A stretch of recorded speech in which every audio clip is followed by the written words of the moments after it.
Assalamu alaikum wa rahmatullahi wa barakatuh. Welcome to our fiqh class. Today, inshallah, we will start with the Jum'ah prayer. We already discussed the pillars of the prayer and the preferred acts of the prayer. Now we are moving to another section in the chapter of the prayer, which is the Jum'ah prayer.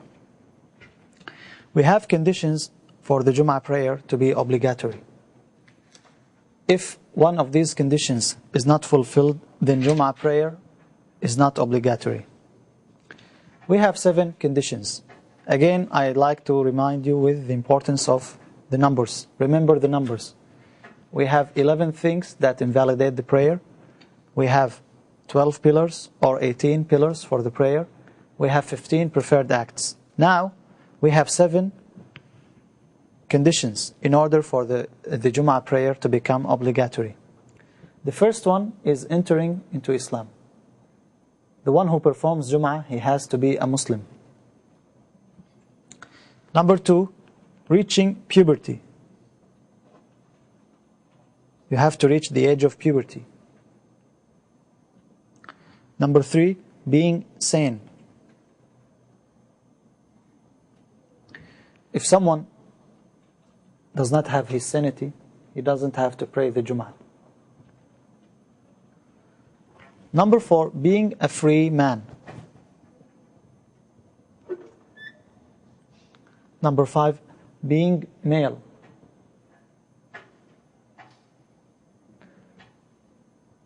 Number 6, being healthy.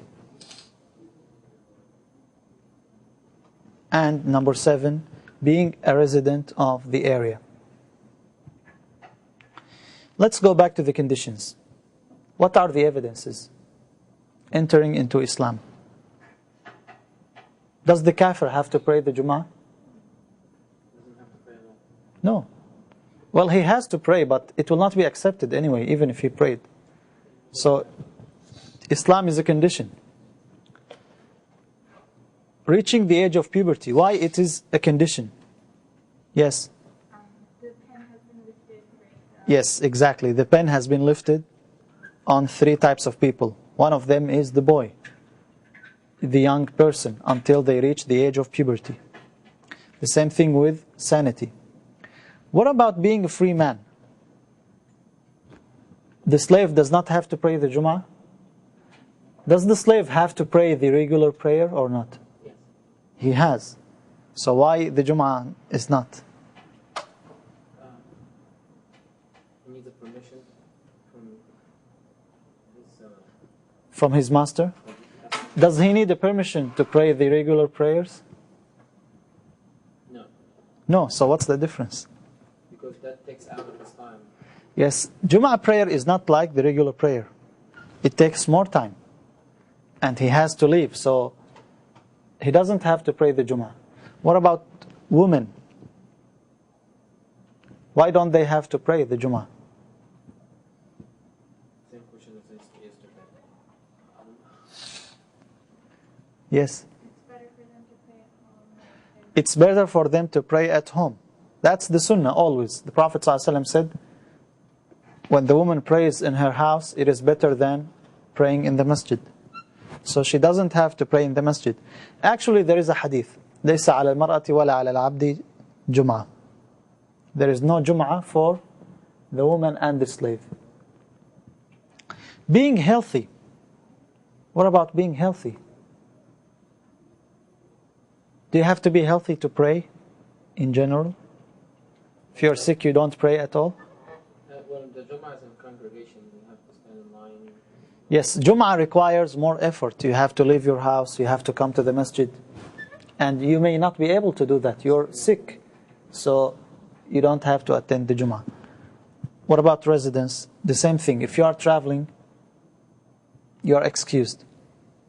The traveler, he doesn't have to pray the Jum'ah. He could pray Dhuhr, and he combines between Dhuhr and Asr. Because if we say he has to pray Jum'ah, then he cannot combine the prayers. And he misses one of his rights. So he doesn't have to. If he wanted to pray Jum'ah, that's fine. But the traveler, he doesn't have to pray Jum'ah. So these are the conditions in order for the Jum'ah to be obligatory. Now, there are conditions for performing the Jum'ah prayer. Always try to differ between the two things. They are different. Conditions for the Jum'ah to become obligatory and conditions for performing the Jum'ah. Just like the prayer, we have conditions for the prayer to become obligatory and conditions for the prayer to be accepted. So the same thing here, we have conditions for performing the Jum'ah. How many conditions? 3.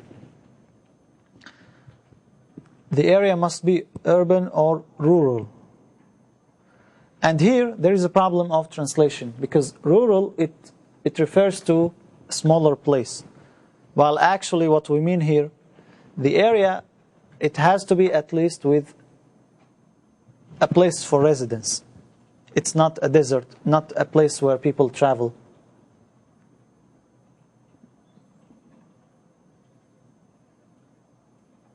How do we consider an area, whether it is urban or rural? Scholars talked about that. There has to be at least 3 things: judge, market, and a place for prayer, like a masjid. Because if you don't have a marketplace, that means it is very small area, and the Jum'ah is not obligatory.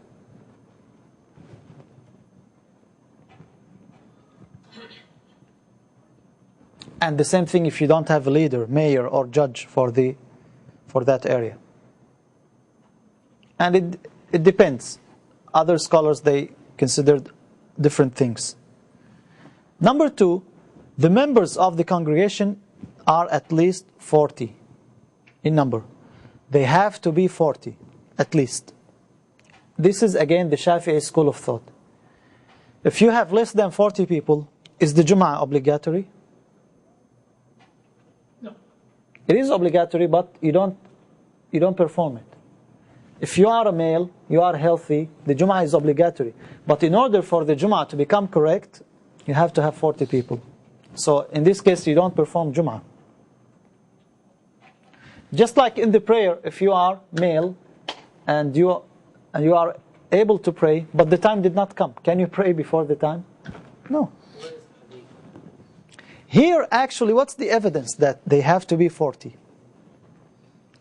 Scholars differed, like in the number, because all the ahadith came, they did not specify a number. The authentic ahadith, they did not specify the number. And the ahadith that specify the number, they are not authentic. Therefore, we have the different opinions. Hanbali school of thought, they said it has to be 12 people. Minimum is 12. Imam Ahmad. Imam Abu Hanifa, he said 3 people is enough. It is sufficient to have 3 people for the Jum'ah.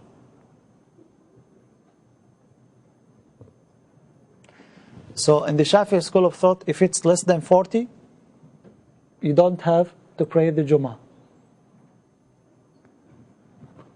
These people, the 40 people, what if we have 38 males and 2 women? No, it has to be 40 males. It has to be 40 males. Women don't have to practice. What about 39 adults and 1 child? Same thing. Why?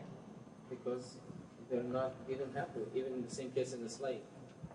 Yes, they have to be 40 people, which the Jum'ah is obligatory on them. That's the condition on the number. Number 3, the last condition, the designated time has not yet elapsed. This is the 3rd condition. What do we mean by that? We mean by that there is a time to perform the Jum'ah prayer. Let's say you are in a city and you waited for the people to come. There were 40 people, but they came late. And now you looked at the watch and it's only 4 minutes. Can you give a khutbah in 4 minutes? You can start the khutbah, but then the time will be already gone. If you give the khutbah, then when you will pray? So what do you do in this case? You pray dhuhr. There has to be a time.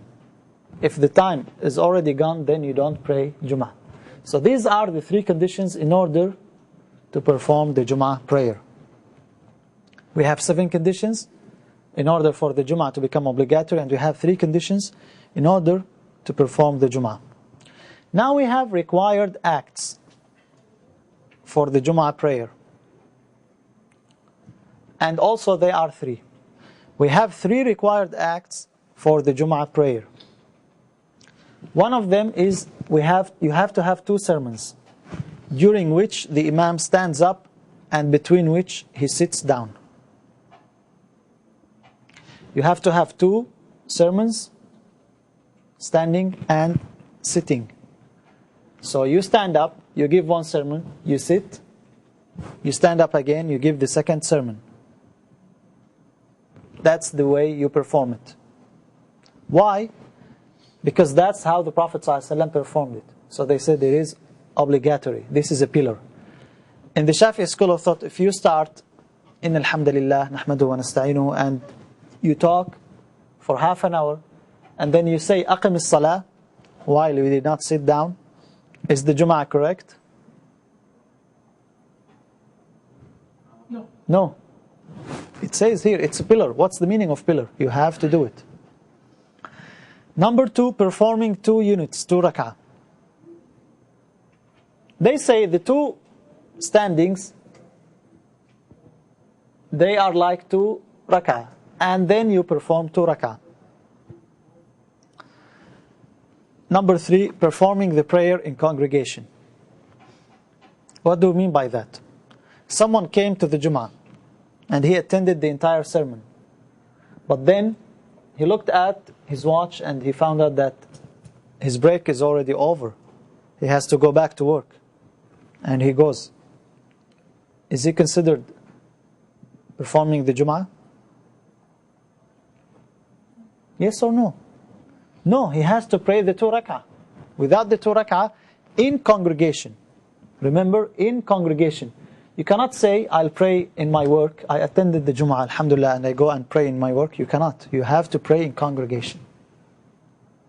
So these are the 3 required acts of the Jum'ah prayer. Now we have preferred acts. What do you mean by preferred acts? Just like what we said in the prayer. It's only preferred. Here we don't have sujood sahu. In the Jum'ah there is no sujood sahu. We have 4 preferred acts. One of them, ritual bathing and cleaning the body. It is recommended before you come to the Jum'ah to clean yourself. You take a bath.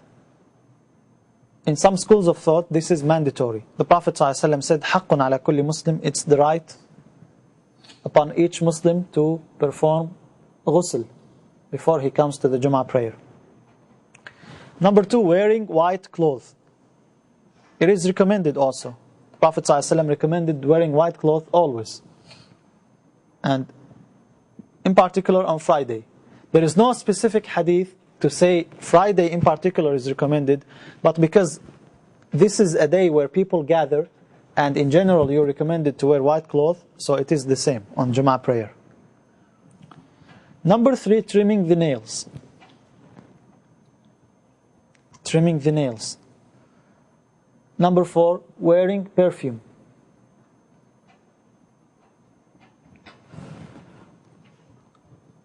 All these acts are recommended. Now let me ask you this. Someone started the khutbah. إن الحمد لله نحمده ونستعينه ونستغفره ونتوب إليه ونعوذ بالله من شرور أنفسنا ومن سيئات أعمالنا. And then he went on in Urdu for all the khutbah. He sat down, then he stood up, and then he said, أقم الصلاة. Is the Jum'ah prayer accepted? I see it happen. So I assume yes.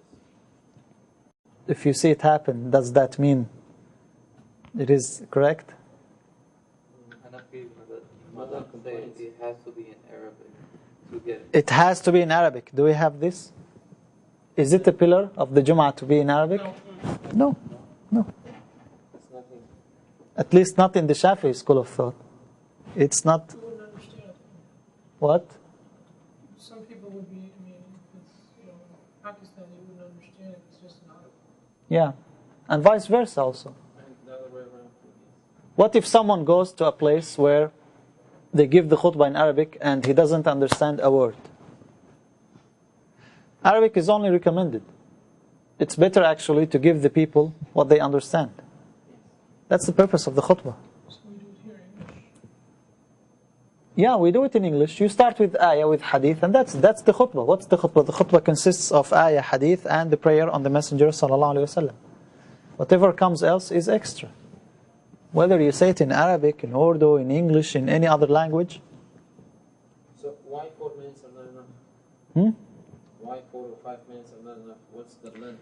Why 4 or 5 men? Because they said this is the minimum, 40 men. It has to be. Minutes from the khutbah. 4 minutes. So length of No, the length is good. It could be enough, 4 minutes.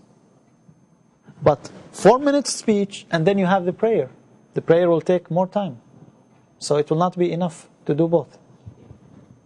But if you started the Dhuhr prayer, even if the time elapsed already, still your prayer is correct. Okay, now we're moving to another section. Praying in congregation. I have a quick question about Jum'ah. If you're a Shafi'i school of thought, Yes. and you walked into a city, that you stayed there for 3 or 4 days, and then the Jum'ah will become obligatory because you're staying there, you're not a traveler at that If time. you stay for more than 4 days, yes, you become, It becomes obligatory. yeah, Let's say they're Hanafi school of thought, yes, and they have 10 people and they're going to start praying. yes. They're not 40. What do you do?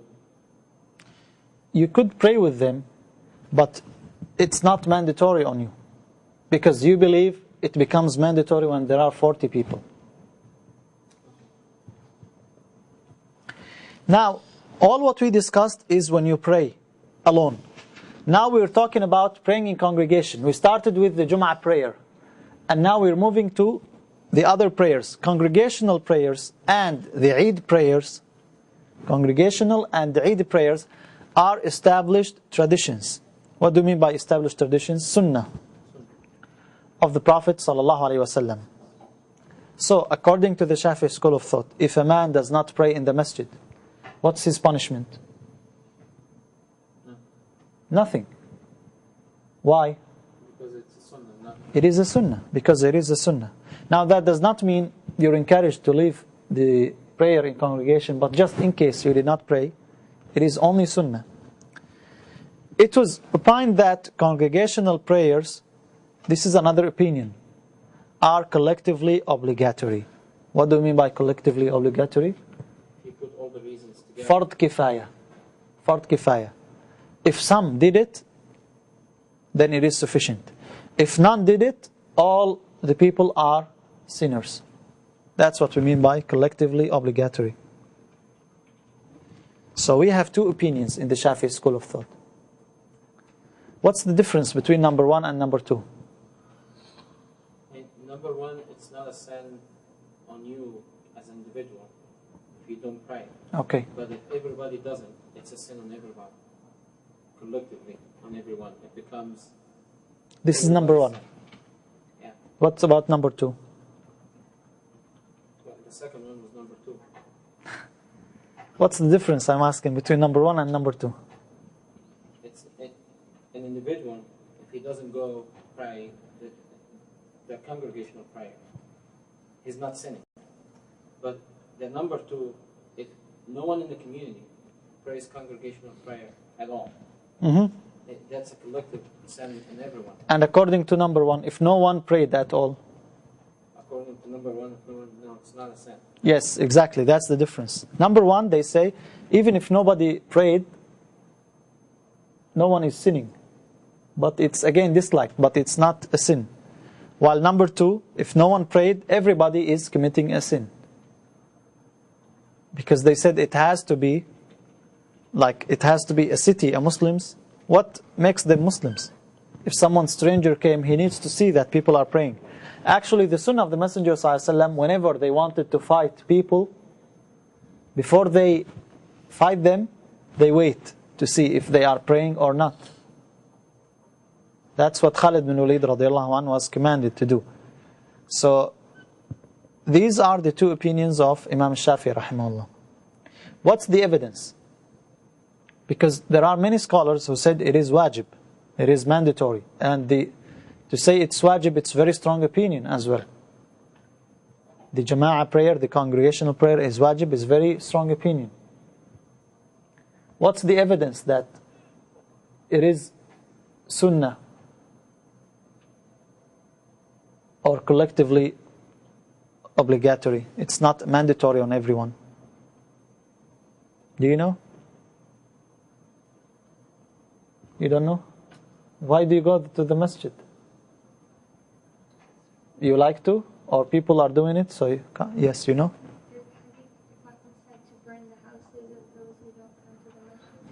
There is a hadith of the Messenger ﷺ. He intended to burn the houses of those who don't come to the masjid, right? If it's sunnah, why would the Prophet ﷺ burn the house? If it's optional, you should not punish me. So actually that's an evidence for the other opinion. Now we have a problem. We need an evidence for this opinion. The second opinion from Yeah. that not everybody has to do it, just as a collective you have to do. Yeah. Because the Prophet says there's more. Each time you miss a Jummah, there's a black spot put on your heart. And Yeah. until the heart becomes black and you can't distinguish. Yeah. That That means will be for the first one. that means you have to do it. Right. That's not for the first nor the second. That's again for the same thing. What's the evidence that it is sunnah?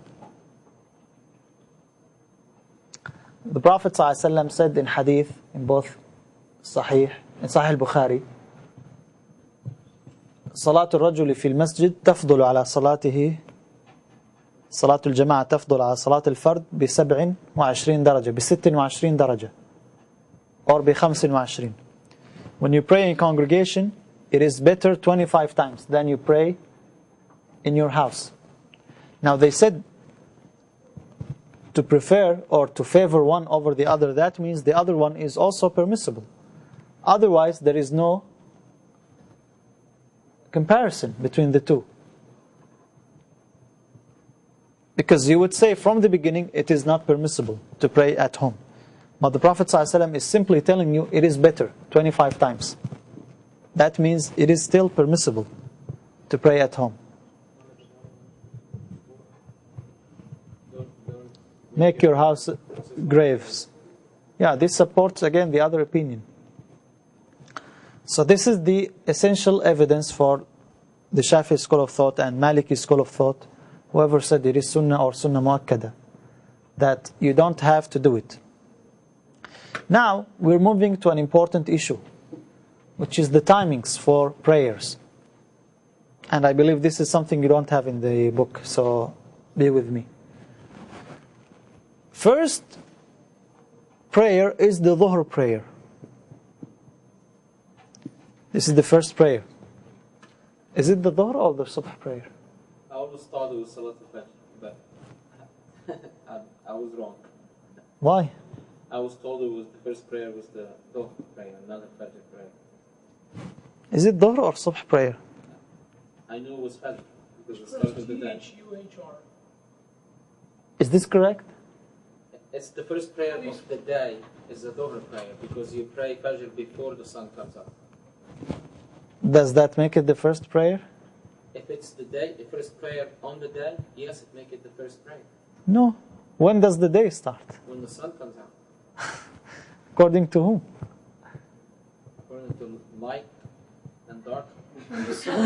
According to light and dark. Yeah, daytime and nighttime. Islamically, can you start your day by eating until the sun comes? No, until the Because sun. you have to fast the day, right? You don't fast the night. Right.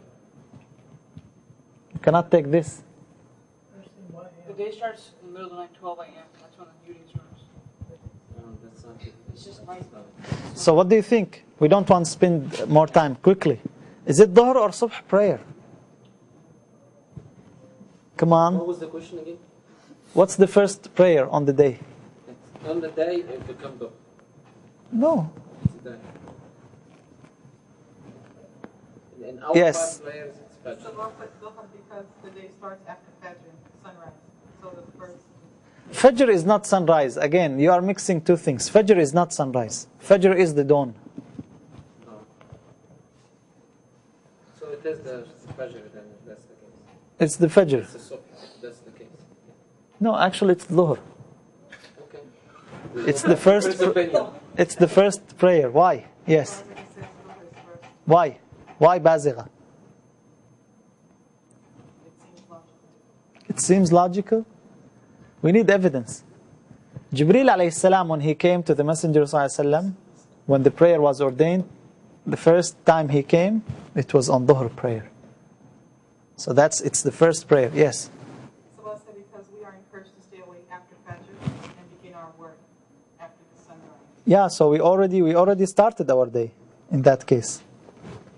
Anyway, Dhuhr prayer is the first prayer. Why? Because Jibreel alayhi salam, when the prayer was ordained, he came the first time on the Dhuhr prayer. It starts from the Zawal.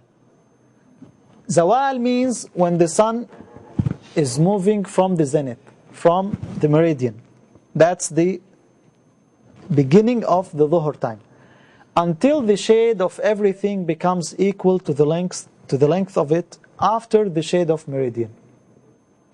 What do we mean by that? You are 6 foot. Okay? This is your height.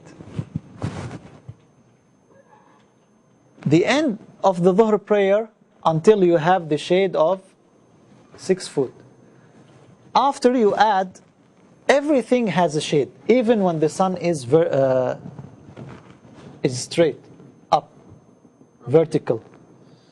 There is like maybe 1 or 2 centimeters, more or less. You add the 6 foot to this, and then that's the end of the Dhuhr prayer. It's beginning time when the sun starts going down. Not when it's up 90 degrees in the horizon, no. That's still the time where you cannot pray. The Dhuhr time starts, that's what we call in Arabic Zawal. What's the meaning of Zawal? Zala linguistically means removed. Because the sun is already moving. It moved from the zenith, from the meridian. It's moving. So that's when the time of Dhuhr starts. It starts after the sun has already moved. Actually, we're moving. After the sun has already moved. That's the time of Dhuhr. Until the shade of everything is equal to its length plus the shade of it itself when the sun is horizon. It's vertical on the thing. Even if this is, let's imagine this light is the sun and you have this card here, you will have a slight shade. The slight shade, maybe it's like 1/10 of the length or less. You add this to its length, the sun is moving and the shade is coming until it becomes equal. Nowadays, Dhuhr time remains from like 1:20 until 5 o'clock maybe. 4 hours, more or less, or 3 hours and a half. That's the time of Dhuhr. By that, when you have 6 foot, 10 centimeters, then what starts? The Asr time. The Asr time starts from this until when? The sunset? Until the shade is twice the length. Until the shade is twice the length. Not until... When does the Asr time end? When does it end, the Asr time? When the shade is twice the length. When the sun... The sun color is orange. When the sun color is orange? Like when we see like regular sun as the orange color. What about the Maghrib? Why it doesn't end at the Maghrib time? Maghrib supposed to be like sun is completely down, but we still can see the rays. Yeah, before that time. Don't you pray Asr? Can't you pray Asr? No? Why? The sun is setting. You can't pray while the sun is Before the sun is setting. After your shade is twice your length. Can't you pray Asr?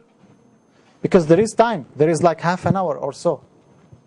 Well, there is, again, there is few, What do you think? few instances. And if you miss it, you can. If you miss it, Yeah, not do it on a regular basis. not on a regular basis. I believe it's a hadith that say that during that time the kuffar used to pray to a sun. That's why it's forbidden to pray at that time. It is forbidden to pray. Yeah. Okay, we'll discuss it now. I'll clarify it. Let's move to the Maghrib time. When does the Maghrib time start? When the sun goes down. When the sun is completely down. When the sun is completely down. It seems we have a problem here. Let's see. The sun is this. This is the sea level. You are here. Okay? Tell me, when can you pray Maghrib? The sun is what? Setting. Is setting.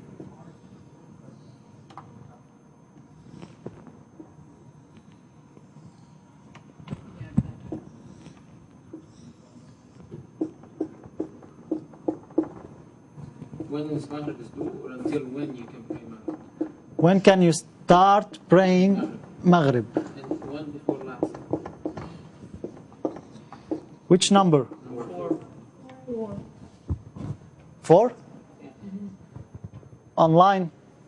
No, I think it's because you said you're asking when can you start praying. Yes, when can you start praying Maghrib? Does a different mother say different things? I'm asking you. What do you think? When does it start?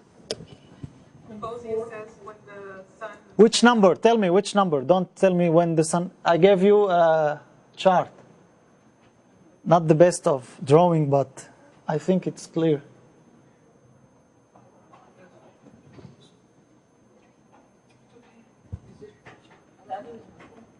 It is this way. Because you look there. That's the west.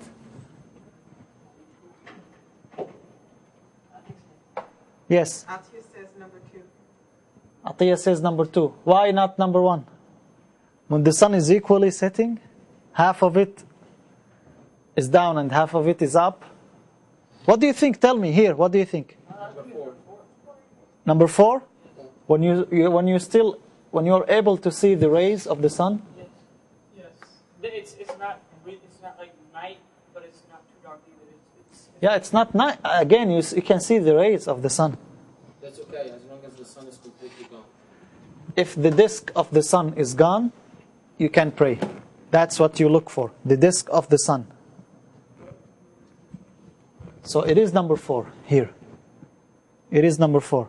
As long as you could see part of the sun itself, the sun itself, then you cannot pray. Remember, that's the sunset, because now it's already set. You can break your fast, you can pray also.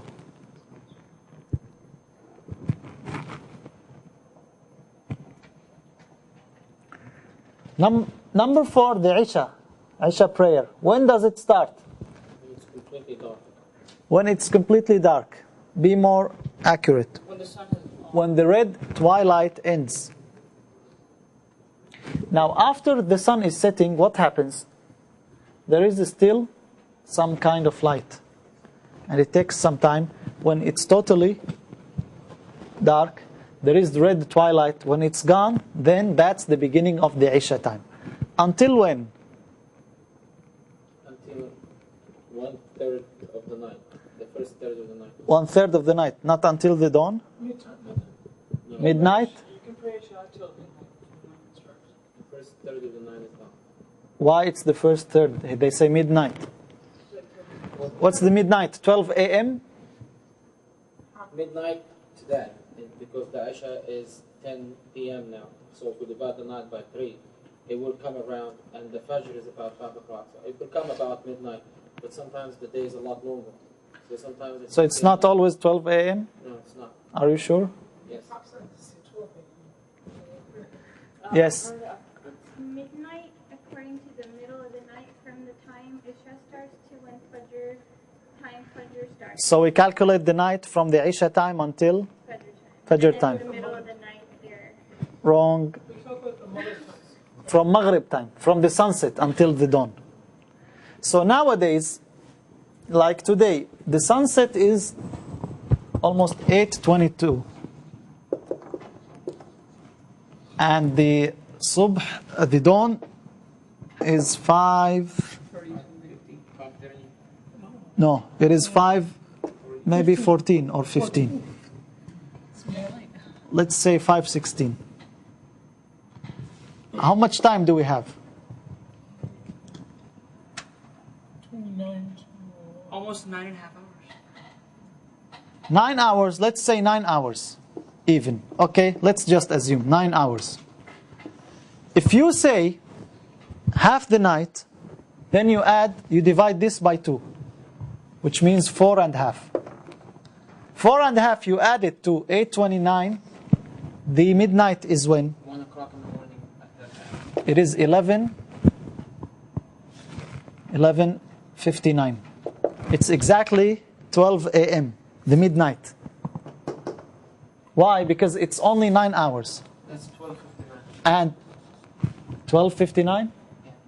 Yeah, I'm sorry, 12:59. Yeah, it's almost exactly 1 a.m. 1 a.m. Until then you can pray Isha. But that's not according to the Shafi'i school of thought. According to the Shafi'i school of thought, you divide it by 3. And the first third only. So you add 3 instead of 4. You add 3. So you have until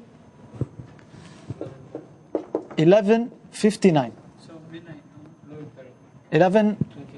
11:29, I'm sorry. 11:29. That's the maximum. You should wait until you pray the Isha time, according to the Shafi'i school of thought. Why? Because there is a hadith. Prophet ﷺ said the time of the Isha until 1/3 of the night is gone. Okay, let me ask you this. What about the time between 11:29 until 5:15 or 5:16? Can't someone pray Isha at that time?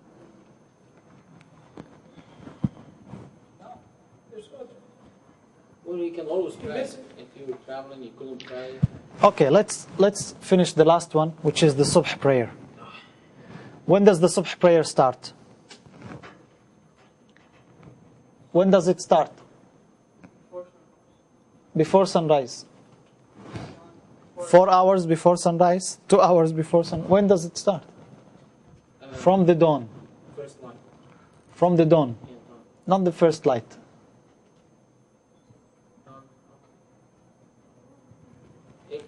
Yes, Prophet said, dim reddish glow.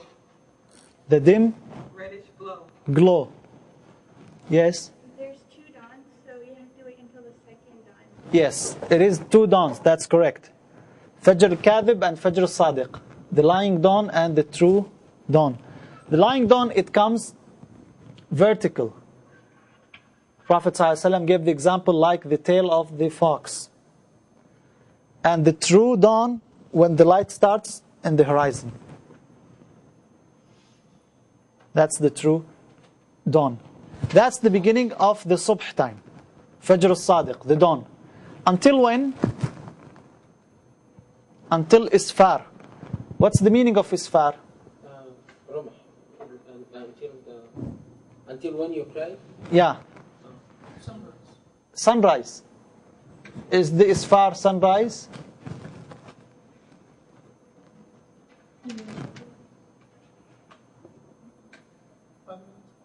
Translate this one. Isfar. What's the meaning of Isfar? Isfar means when you're able to distinguish the things by the natural light. Now remember, the sun did not rise yet. but you could see the rays of the sun. That's the isfar. When you could see that he is wearing a black shirt or white shirt. Of course, nowadays you could do that easily because of the light. But without lights, only with the sunlight, the natural light. Once you're able to distinguish the things, that's the end of the time. It is like half an hour before the sunrise. It is half an hour before sunrise. What about these timings then? From isfar until the sunrise. Can you pray? From isfar to sunrise? Yeah. You can pray. You can pray. The Shafi school of thought is, they say no. You can't pray from dawn to... From isfar to sunrise. From isfar to sunrise? Yes. Oh yeah. Before isfar, sorry, I missed it. In order to understand the timings, you need to remember that we have 3 types of timings.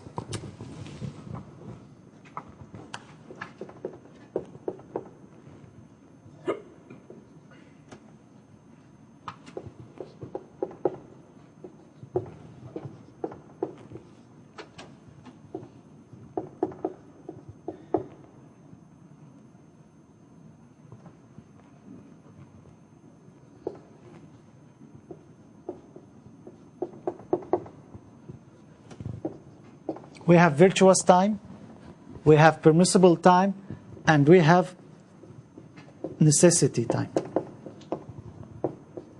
In order to understand the timings of the prayer, you have to understand that the prayer is divided to 3 timings.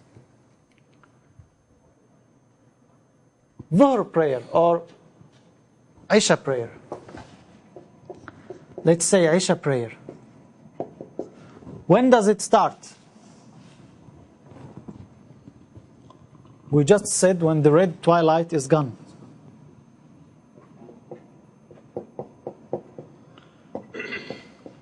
Until when? Until the third of the night is gone. 1/3 of the night is gone.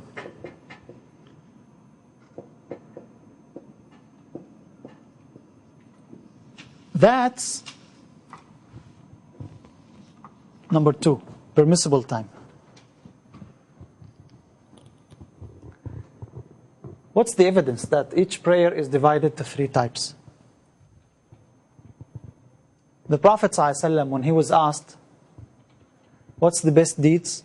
He said, praying as-salatu ala waqtiha. In another narration, as-salatu li awwali waqtiha. Praying at the beginning of the time. He's referring to the virtuous time. It's always better to pray when? At the beginning of the time. This is in general, but in our cases, if you should go to the masjid, then when is the virtuous time? When you pray with the congregation. That's the virtuous time, always, when you pray with the congregation. Let's say you did not pray with the congregation, you were busy, then you could still catch the second type, which is permissible time. And we just said the Isha time ends at 11:29 a.m.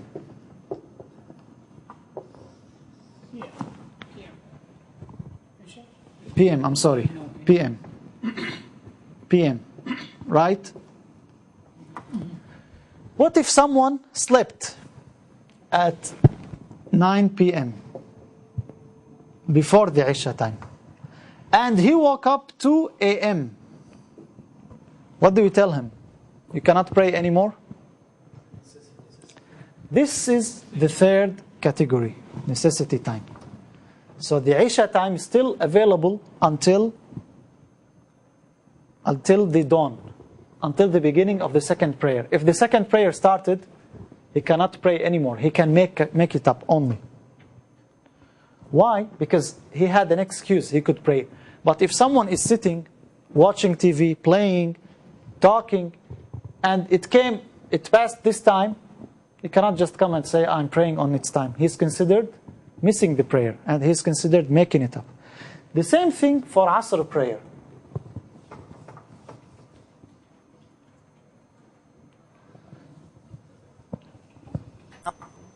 When does Asr prayer start? When the shade is twice the length. It starts when the shade Equal to the length of the person. is equal to the person. Plus, remember always, plus the original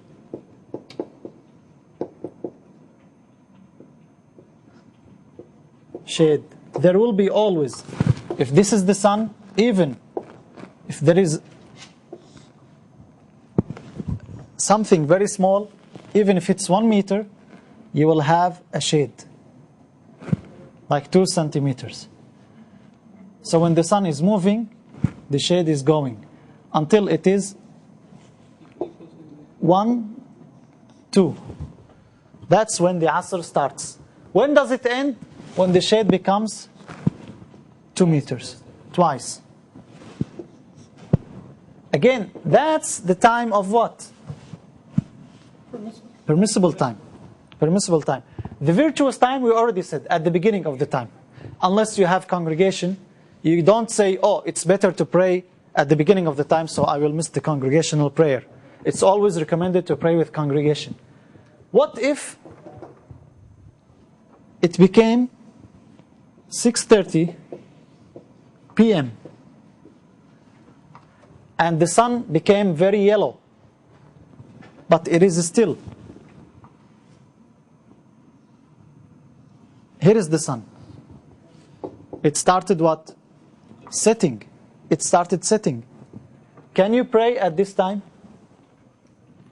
Can you pray at this time? In regular cases, no, you cannot. You cannot. If you are sitting and wasting your time, you cannot. But if you slept or you forgot and you remembered, we don't tell you, no, it's already over. We tell you this is necessity time. You could pray. Depending on what you do. Depending on your case. So again, every prayer is divided to how many timings? 3 timings. I think I was told that if you pray Dover and then you walk in and people are praying Dover congregation, you can pray the Dover second time. Yeah. Except the Asr, you can't do that. Why? Or is it true? Always, when you go to a masjid, even if you already prayed, you pray with them. Including Asr prayer. Every prayer. Has anybody that ever said that Asr it cannot be prayed? Maybe there is a reason when it's disliked to pray after Asr because of that. But the Sunnah, always, if you come to the masjid, and even if you already prayed, you pray with them. Otherwise, they will think that you don't pray. Is the timings of the prayer clear? When it is not permissible to pray, is there a time that you cannot pray? Yes? I know of one. When? After the sun rises until it's mihrab, away from the horizon. Rumh, not mihrab. Do you know any? Sunrise, sunset, and then when it's at the zenith. Sunrise, sunset, and when it is at the zenith. That's it. So we have 3 timings. Yes? You said the zenith. Yeah, she just said it. Between Asr and Maghrib. Between Asr and Maghrib. In general, they are 3. In details, they are 5. 5 timings. In details.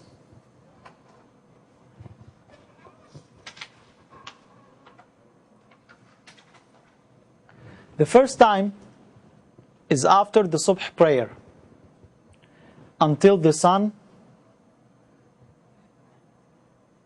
rises 1 spear over the earth, over the sea level.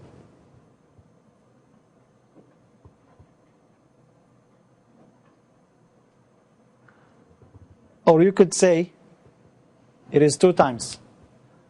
After subh prayer and between that time until the sun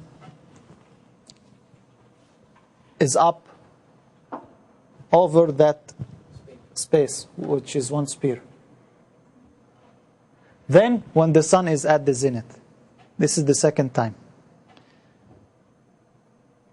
The third time is after Asr. Or you could say between Asr and Maghrib and when the sun is setting. So these are 5 timings in details and 3 timings in general. Between Asr and Maghrib, between Subh and the sunrise, and when the sun is at the zenith.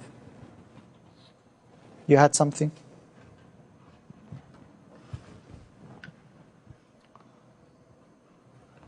After the Subh prayer until the sunrise, this is the first time. At the sunrise until it's up. When the sun becomes up at that level, higher than 1 spear, how long does it take? 15 minutes. Some scholars said 15 minutes. Others said it's much less than that. It's almost 4 minutes, 5 minutes.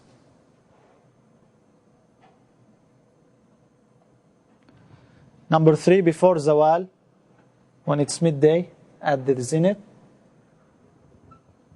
Number 4, after Asr until the sunset. And number 5, at the sunset until the sun is totally gone. Do you have to wait after the sun is gone until the rays of the sun are gone? No. Unlike the Subh prayer, you wait until the sun is up. What's the evidence that you don't pray at this time?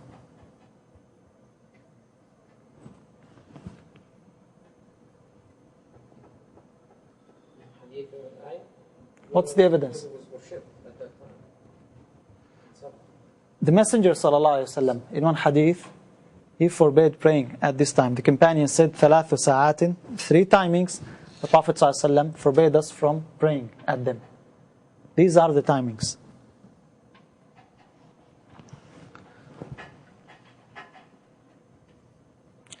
Is it totally forbidden to pray at these times?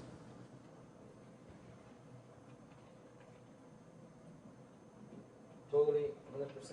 Yeah? What do we mean by that? This is an example. Someone entered the masjid.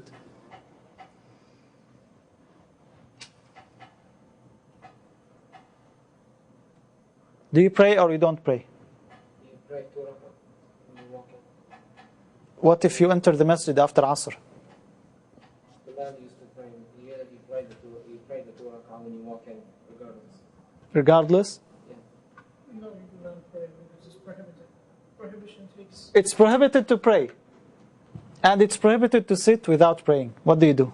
You stay standing for 4 Yes. It's like the general versus the specific. So the prohibition is specific, and the general, I guess, so that prohibition is, since it's specific, that takes precedence over it. Yes. Very good. It says you pray as soon as you get up. You pray as soon as? I guess you come in and sit down and then you pray as soon as you get up. Well, if you come and sit down, you violated and you sat down, while the Prophet ﷺ said you don't sit down. What Rimza said is correct. Here we have 2 issues. It's usul fiqh issue, and it will come with us inshallah next year. There is a general ruling, but you flip them. The general ruling is prohibition. At this time you don't pray. And there is a specific ruling. When you enter the masjid, you pray. So we say, in general, you don't pray. Once you enter the masjid, you pray. Now, of course, that's the Shafi'i school of thought opinion. Other scholars, they said, prohibition takes precedence. So you don't pray. You don't pray. So in the Shafi'i school of thought, they say you pray. What if you performed wudu? Do you pray 2 rak'ah, the sunnah of the wudu? Yes, you do. What if you were reciting the Quran and you passed by prostration for the recitation, sujood tilawa? Do you prostrate yourself? In the Shafi'i school of thought, they say yes. They say كل صلاة ليس لها سبب في الخمسة الأوقات حتما تجتنب. If there is no reason for your prayer, then you don't pray. But if there is a reason, you pray. Janazah prayer, funeral prayer, prayer of the masjid, you come to the masjid, you pray. Tilawa, sujood tilawa, you make the sujood tilawa. This is the Shafi'i school of thought. They said in all these cases, they are specific cases, while the prohibition is general. So the specific takes precedence. We say in general, you don't pray, and here, in this specific situation, you pray. أوقات حتما تجتنب من بعد وقت الصبح من وقت الأداء إلى طلوع الشمس عند الابتداء.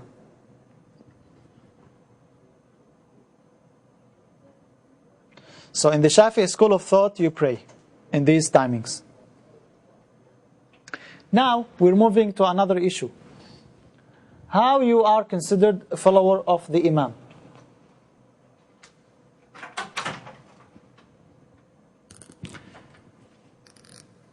What do we mean by that?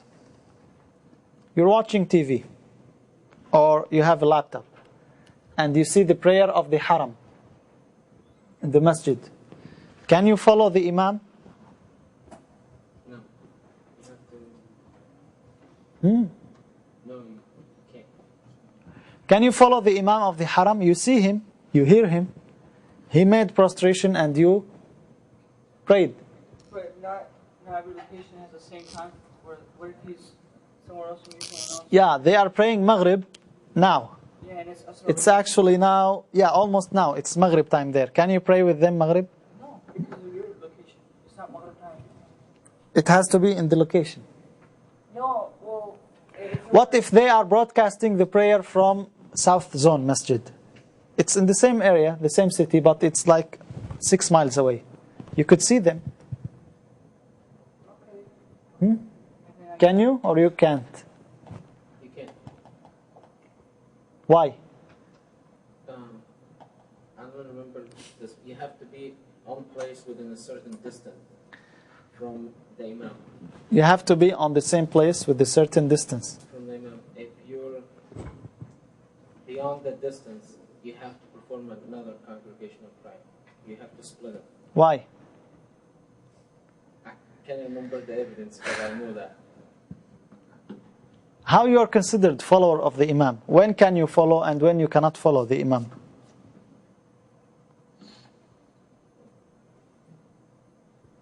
We have two cases. Whether you are inside the masjid or outside the masjid. I'll break it down simply like that. Don't look at the details, maybe it will confuse you. Two cases. Whether you are inside the masjid or outside the masjid. If you are inside the masjid, as long as you could hear the Imam or see him, you are follower of the Imam. Even if he's there and you have like 5 lines gap between you and him. As long as you are inside the Imam. Why? What's the evidence? Abu Bakr radiallahu an, he performed ruku' in the back of the masjid and he walked like that to catch the rak'ah with the Messenger sallallahu alaihi wasallam. The Prophet sallallahu alaihi wasallam did not tell him repeat the prayer because you missed the rak'ah. He just told him don't do it again. But the rak'ah was correct. So as long as you're in the masjid, if you hear the Imam, you see the Imam, you follow him.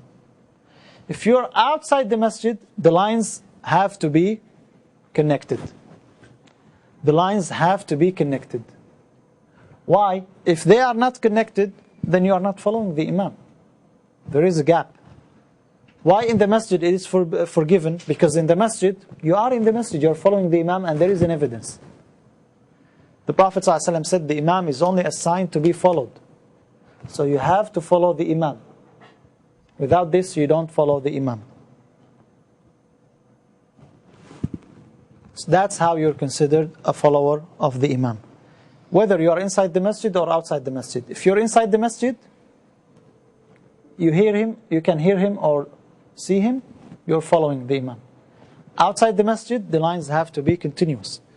Even if the masjid is small and you are 2 miles away from the masjid, the lines are continuous. The prayer is correct. Only? Okay. I will end with this. we leave the questions afterwards. What if someone does not pray? Now, I asked you to write something about the virtues of the prayer. At least 5 things. And you wrote good things, alhamdulillah. What if someone does not pray? What's the ruling? Murtad, he's kafir. Yeah. MashaAllah. Done. Yes? It depends on whether they think that the salah is obligatory or not. Yeah, they say it's obligatory. They say, we have to pray, but I'm too lazy to pray. Then what's the leaving religion if you're too lazy to pray? Many people, they are rich and they say, we don't want to pay the zakah. What do you think? What's the ruling on the one who does not pray? Majority of scholars said he's still Muslim, but he should be killed. He's given 3 days to repent, or he should be killed. One opinion of Imam Ahmad rahimahullah, he said the one who does not pray, he's kafir, because of the numerous ahadith of the Messenger sallallahu alaihi wasallam. This is your assignment, you don't have to turn it in, but you have to find out the opinions of the scholars, especially Imam Shafi rahimahullah, on the prayer. The one who does not pray. What's the ruling? What's the punishment? With this we will conclude our session. هذا وصلى الله وسلم على محمد وعلى صحبه أجمعين. السلام عليكم ورحمة الله.